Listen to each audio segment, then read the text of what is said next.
પૃથ્વીની સપાટીથી ઊંડાઈ સાથે ગુરુત્વ પ્રવેગ g માં ફેરફાર.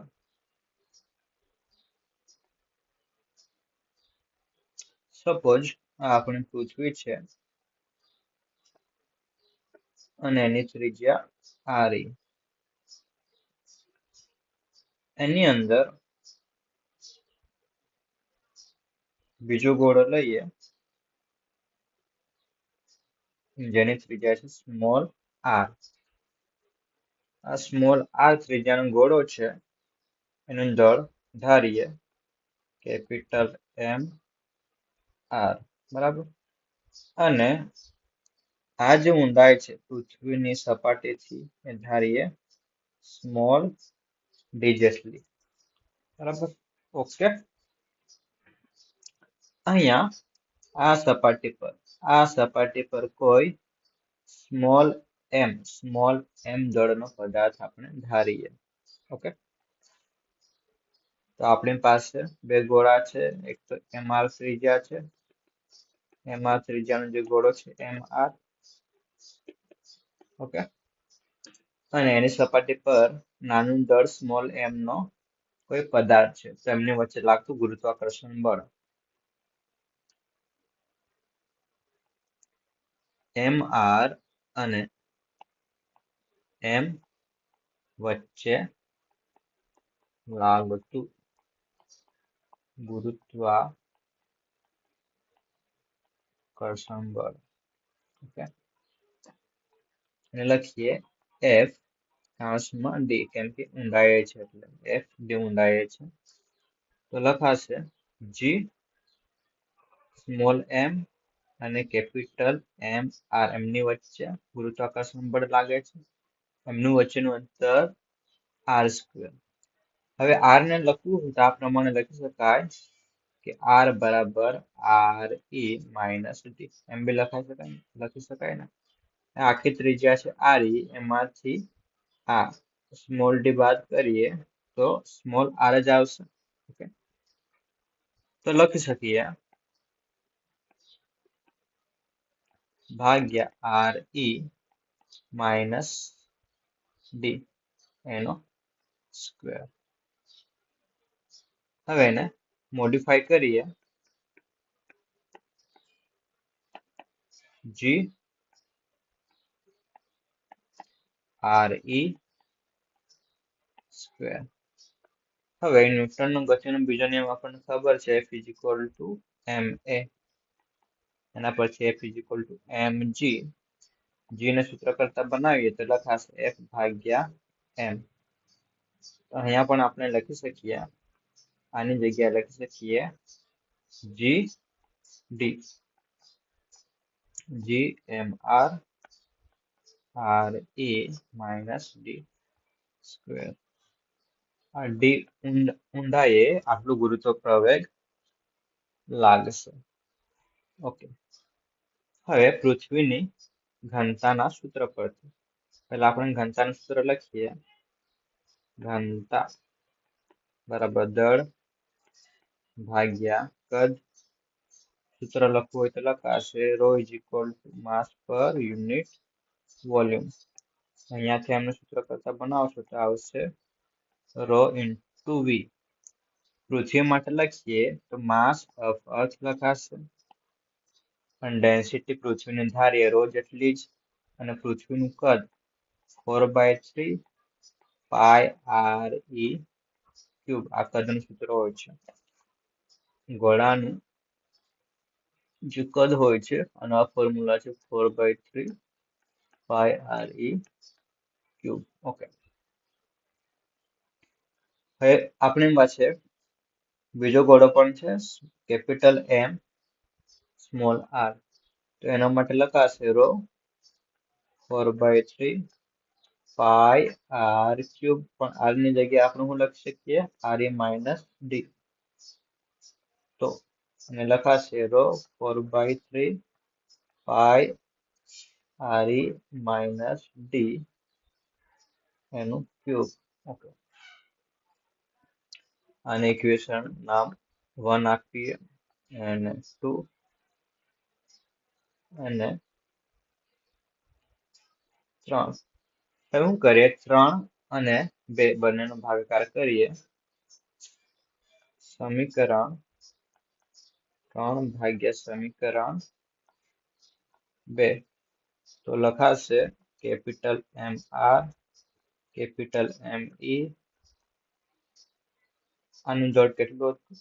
Row 4/3 pi R E minus d cube ભાગ્યા rho 4/3 pi R E cube. જે કેન્સલ થતું હોય એને કેન્સલ આઉટ કરો.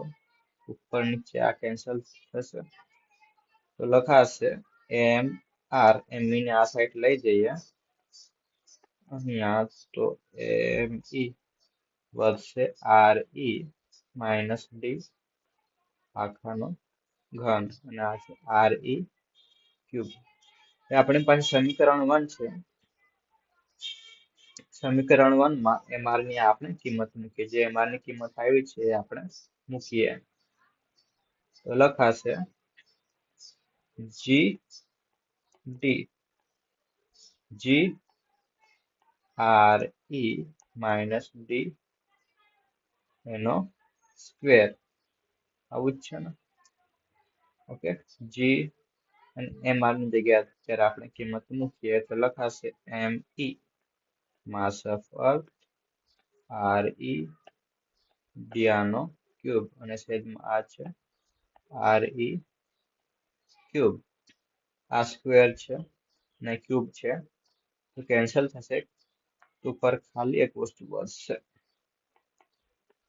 જી M E R E minus d અને છેદમાં આવશે R E cube. Okay.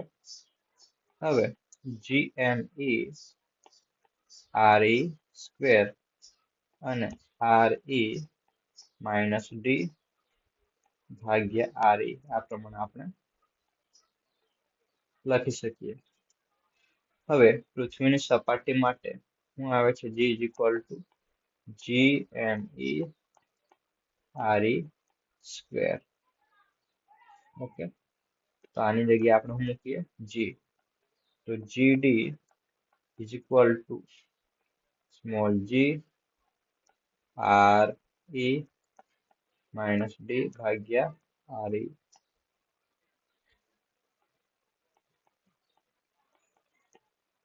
1 minus D ભાગ્યા આર ઈ.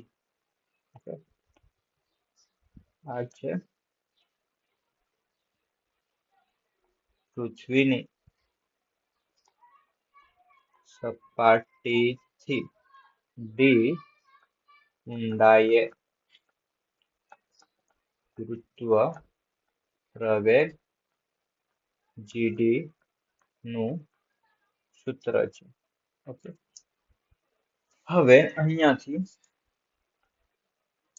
જો ઊંડાઈ ડી વધે, બરાબર, આ સપોઝ ડી ઊંડાઈ વધે તો જીડી એ ઘટશે. એટલે કે ઊંડાઈ સાથે ગુરુત્વ પ્રવેગજીમાં ઘટાડો થાય છે. લખીએ ઊંડાઈ ડી સાથે ગુરુત્વ પ્રવેગ જીડી માં ઘટાડો થાય છે. એટલે પૃથ્વીની સપાટીથી આપણે જેમ જેમ નીચે ઉતરતા જશું, ઊંડાઈએ જતા જશું, તેમથી જી ની વેલ્યુ ઘટતી જશે, ગુરુત્વ પ્રવેગ ઘટતું જશે. બરાબર.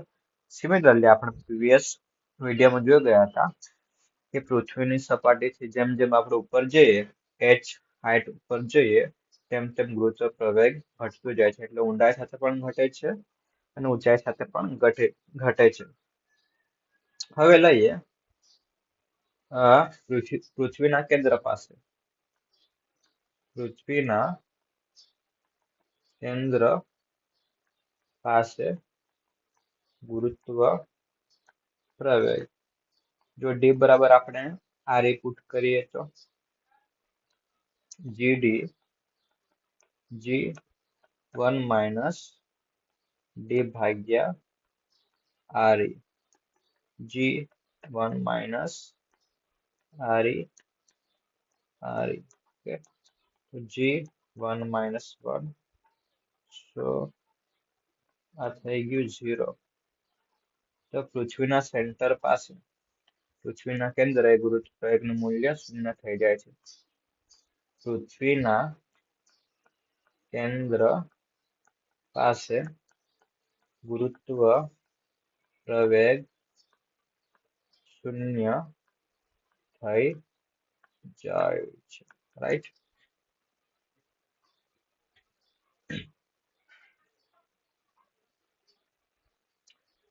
ઓકે, અહીંયા આપણે ગુરુત્વાકર્ષણનો સાર્વત્રિક નિયમ યુઝ કરીએ છીએ. પછી ન્યૂટનનો ગતિનો બીજો નિયમ એ યુઝ કરીએ છીએ. પછી ઘનતા એનું સૂત્ર યુઝ કરીએ છીએ. નેક્સ્ટ બાકીનું મેથેમેટિક્સ. ઓકે, અને અહીંયા પૃથ્વીની સપાટી પાસે ગુરુત્વ પ્રવેગ g અહીંયા આપણે સેટ કરીએ છીએ અને એના સ્વરૂપે આપણે આ સૂત્ર મેળવીએ છીએ. જેમ જેમ ઊંડાઈએ જશું તેમ તેમ ગુરુત્વ પ્રવેગનું મૂલ્ય ઘટતું જશે અને પૃથ્વીના કેન્દ્ર પાસે, સેન્ટર પાસે ગુરુત્વ પ્રવેગનું મૂલ્ય 0 થઈ જાય છે. Okay, that's it.